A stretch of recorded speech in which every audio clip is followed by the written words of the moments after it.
테네시의 투자 클럽입니다. HLB 그룹 공식 블로그에 오늘 제 5에 올라왔던 뉴스입니다. 자, 리보세라닌 간독성 높은 환자에도 최적의 효능 입증했다는 기사인데요. 자, 이 베스트 인 클래스 관점에서 이 부분은 상당히 중요한 부분이죠. 그리고 계열사 생명과학, 제약, 테라피틱스 주가 흐름까지 한번 챙겨보도록 하겠습니다. 먼저 차트를 한번 살펴보시면요. HLB 뿐만 아니라 이제 순환매로 일어나는 계열 종목들의 강세도 이 추세의 어떤 강도들을 유지하는 데는 상당히 중요하죠. 하나만 가는 게 아니라 메인이 가고 이제 후발주자 크게 보면 이제 세 가지 그룹으로 지금 나눠져 있죠.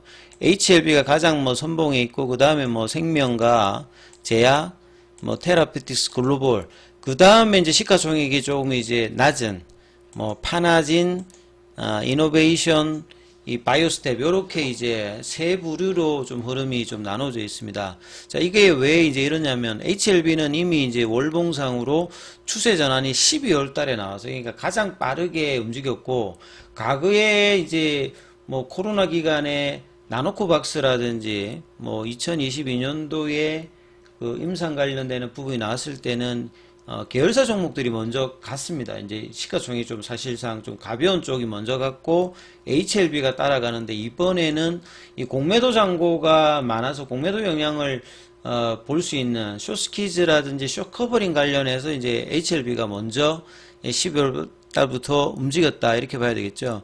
그리고 이제 최근에 이제 그 월봉상으로 그 일봉상으로 보지 마시고 월봉상으로 보면 이제 추세가 보이잖아요. 그 다음에 이제 추세가 바뀌었던 게 1월 달에 이제 생명과 제약은 아직 안 바뀌었어요. 제약은 이제 아직 안 바뀌어 있는 상태고 테라피틱스도 이제 1월 달에 바뀌어 있습니다. 그래서 HLB가 제일 먼저 그 다음에 이제 계열 종목인 생명과 테라피틱스 글로벌도 이제 1월 달에 바뀌었는데 상대적으로 이제 오히려 테라피틱스 생명각보다는 상승률은 좀 더 작은 흐름들. 이제 저점에서 보면 이제 3,000원대 보면 한 이제 100% 가까이 올라왔다가 이제 그 부분에 이제 있는 흐름이고 테라피틱스 같은 경우에는 이미 이제 한 3배 가까이 지금 올라오려고 하는 이제 9,000원이면 한 3배 정도 되잖아요. 그 다음에 생명과학 같은 경우에도 보시게 되면 8,000원이니까 지금 이제 2배 이상 올라와 있죠. 그래서 글로벌이 바뀌기는 HLB에 따라서 그 다음에 움직였는데 상승률로 보면 이제 테라피틱스나 생명과학보다는 조금 이제 떨어지는 어떤 추세 전환이 나왔고 제약 같은 경우에는 이제 12,000원대 보면 여기는 아직 추세 전환이 나오지 않은 상태이고 작년 초에 이제 만원대 대비해도 이제 한 100% 정도 요런 흐름들이고요. 이제 파나진이나 요런 쪽은 보시게 되면 시가총액이 이제 좀 더 떨어지잖아요. 그래서 이제 그 최근에 이제 움직였던 거 보면 3,000원대니까 여기는 한 30% 정도 내외잖아요. 그 다음에 이제 이노베이션 같은 경우에는 그 작년 초에 이제 이거는 급등을 먼저 한번 했던 종목이기 때문에 10월달 저점 대비해서 상승폭이 1월달에 좀 나왔다가 좀 주춤한 그러니까 이건 한번 움직였던 거고요. 작년도 이슈로. 그 다음에 이제 바이오스텍 같은 경우도 2022년도에 한번 움직였죠. 그래서 이제 이거 물어보시는 분들이 많으신데, 그래서 작년도나 재작년도에 대단한 상승을 했던 바이오스텝이나 이제 이노베이션 같은 경우에는, 상승 흐름이 그래서 상대적으로 이제 앞서 있는 어떤 이제 선도주인 HLB, 그 다음에 따라가고 있는 생명과학, 테라피틱스, 제약 글로벌보다는 좀 떨어진다. 이렇게 봐야 되겠죠. 그래서 바이오스텍 같은 경우에는 2022년도에 이제 그 무중 관련되는 부분으로 대단한 상승을 보였던 부분이 있고 이제 이노베이션 같은 경우에는 작년 초에 이제 이미 이제 한 대여섯 배 정도 움직였던 흐름이 있습니다. 파나진 같은 경우에는 생각보다 많이 안 올랐어요. 예. 파나진은 그 3,000원권에서 한 100% 한번 움직이고 난 다음에 크게 여기는 움직이지도 않았고 이런 흐름이죠. 그래서 세 부류 정도로 이제 일단 나눠져 있다 이렇게 좀 이해를 하시면 될 것 같고요. 자, 그래서 이제 그 HLB 공식 블로그가 있습니다. 그룹 관련되는 이제 뉴스도 4주차, 5주차 이렇게 기사가 나오기도 하고 그 다음에 이제 기획 기사도 나옵니다. 그래서 투자자분들은 꼭 이제 그 검색에다가 HLB 그룹 공식 블로그로 치시면 나오니까 들어가서 어떤 내용들이, 그러니까 가장 이제 시장에서 나왔던 기사들 중에서 가장 중요한 기사를 이제 선정해서 이야기를 하는 거거든요. 그러니까 1번, 2번은 굉장히 중요하죠. HLB 입장에서 이 간독성 관련되는 부분, 이번 아스코 GI 관련해서 1월달 이게 사실상은 그동안 논란이 되었던 KT 켈리 교수가 이야기하고 있는 그 그레이드 3, 4 관련되는 부분, 그 다음에 임상에서 미국 관련되는 부분이 떨어지는 부분, 이런 것들을 다 포함해서 아스코 GI 관련되는 발표 소식을 하면 그동안에 문제점 되는 부분을 커버를 하니까 이 베스트 인 클래스로 장점들이 부각하는 어떤 사례였기 때문에 지금 진행되고 있는 NDA 그 과정에서도 상당히 이제 긍정적인 어떤 영향을 미칠 수 있는 어떤 내용들이었거든요. 그래서 이제 이런 부분들이 가장 1월 4주차, 5주차에서는 1번이 가장 중요한 겁니다. 그냥 이제 아스코 GI에서 발표를 했다기보다는 1월 달에 그 온클라이브 같은 데서도 뭐 마이팔 교수라든지 여러 이제 키오피니언 리더가 리보세라니까 캄네리주막 관련되는 기대가 높아지고 있는 부분들은 작년에 뭐 란셋 이후도 그렇고 이런 때 후속적인 어떤 임상들이나 데이터 발표들을 계속하기 때문에 문제가 될 수 있는 부분들을 계속 연구를 통해서 극복을 해나가고 있잖아요.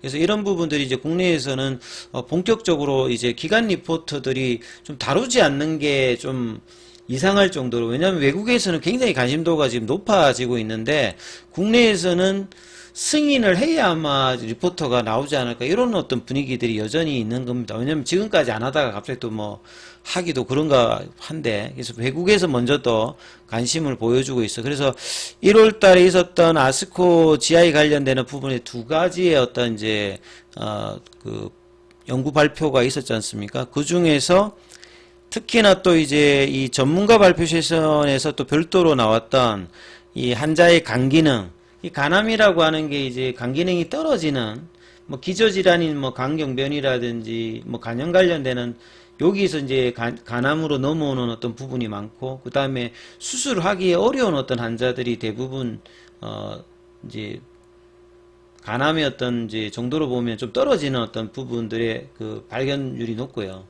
그 다음에 이제 간 손상 정도를 나타내는 이제 차일드 퍼 등급이라든지 RB 등급에서 좀 60% 이상이 RB 등급 2등급을 나오잖아요. 이런 상황이기 때문에 간 기능의 어떤 손상 정도와 이 간암의 생존율 관련되는 부분에서 상당히 직결되는 요소의 부분이죠. 그래서 이런 부분들을 타켓으로 전략적으로 임상을 했던 데가 로슈의 인브레이브 150이거든요. 근데 정작 RB 등급 2등급에서는 이제 로슈의 그 병용 관련해서 티센트릭 나바스틱이 그 생존율이 좀 떨어졌단 말이죠. 근데 이제 이 부분들을 리보세라의 캄네리주맙은 RB 등급 1, 2등급에서 크게 차이가 나지 않는 흐름을 보였고, 또한 이제 아스트라제네카의 제품 같은 경우에도 조금 효과를 보였습니다만 거기는 OS값이 더 떨어지잖아요. 그러니까 1에 비교해고 저에 비교해도 지금 1차 치료제로 점유율이 가장 높은 로슈와 아스트라제네카의 단점들을 만족시켜버리는 어떤 그 부분들을 또 1월 달에 아스코 GI에서 발표를 하면서 해결을 했기 때문에 상당히 이제 관심도가 높아진 겁니다. 그리고 KT 켈리 교수가 뭐 이야기하는 그레이드 3, 4 관련되는 부분들도 환자 중심의 아웃컴 관련되는 부분에서 크게 영향이 없다는 부분을 밝혔지 않습니까? 그래서 이 나탈리아 라파엘 박사가 얘기했던 부분들, 이게 상당히 좀 의미 있는 어떤 내용이었는데, 여기에 대해서 이제 국내 리포터가 좀 상세하는 이제 그 설명하는 리포터가 좀 안 났다는 게 사실 좀 아쉬운 어떤 부분이죠. 그 다음에 이제 두 번째로 이제 선정된 게 계열사 테라피틱스. 그러니까 하나의 어떤 이제 파이프라인이 잘 되면 나머지 계열의 어떤 이제 R&D 가치도 같이 부각을 받습니다.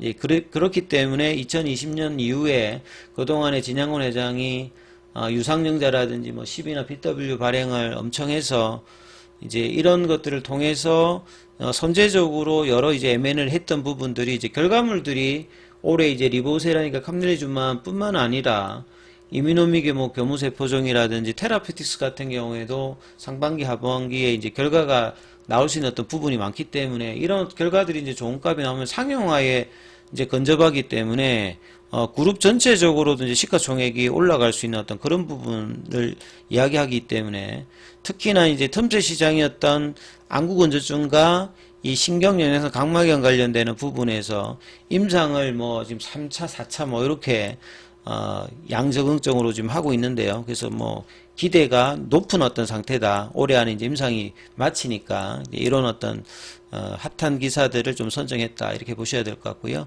자, 항서제약은 오늘도 빠집니다. 이 부분도 이제 질문하시는 분들이 있더라고요. 예, 무료 카톡방에 오시면 항서제약은 이제 이런 어떤 결과를 앞두고 있는데 왜 이렇게 안 좋은데 중국 시장 자체 지금 굉장히 안 좋죠. 홍콩이나 중국 시장 자체가 그 부동산 관련되는 부분의 문제, 또 홍콩 시장에 상장되어 있는 제약바이오도 빠지는데, 요게 이제 최근에 빠지는 것 말고도 중국에서는 이제 약가이나 관련되는 부분이 걸려있기 때문에 항서제약 입장에서는 더더구나 그렇기 때문에 해외로 나가야 되거든요. 그러니까 미국이나 유럽에서 허가를 받아서 진출해야 되는데, 면역관문 억제제는 단독으로 하기는 좀 어렵기 때문에 파트너가 반드시 필요한데, 그 파트너로 리보세라님이 있기 때문에 이게 이제 그래서 작년도에 그 엘레바와 그 판권 관련되는 부분에서도 업프론트 피가 없이 이렇게 파격적으로 했던 게 사실 항서제약 입장에서 더 절실합니다. 그래서 올해 승인이 앞두고 있지만 항서제약은 시가총액도 또 이제 뭐 한 40조, 50조 되기 때문에 이런 부분들이 직접적으로 지금 주가에 반영이 안 되고 있는 어떤 부분이 있지만 그런 게 이제 여러 가지 상황 때문에 그렇지 얘는 왜 이렇게 빠져요? 이렇게 질문은 제가 그런 식으로 일단은 답변을 드리는데 항서제약은 이제 이거 말고도 파이프라인이 굉장히 많고요. 실제로 지금도 이제 개발 능력들은 있는데 그래서 26위안까지 떨어졌다가 한 작년도에 한 50위안이니까 거의 한 100% 저점에서는 올라왔다가 다시 지금 여러 가지 이제 시장 리스크라든지 이런 이슈 때문에 오히려 주가가 빠지고 있는 어떤 국면이다. 그래서 이제 지금 뭐 캄네리주막 관련되는 부분에서 노이즈 뭐 이거하고는 전혀 뭐 별개라고 일단 보시면 될 것 같습니다. 자, 그리고 공매도 쪽은 이제 오늘 3,322주고요. 1월 31일 기준으로 공매도 원고는 436만 주.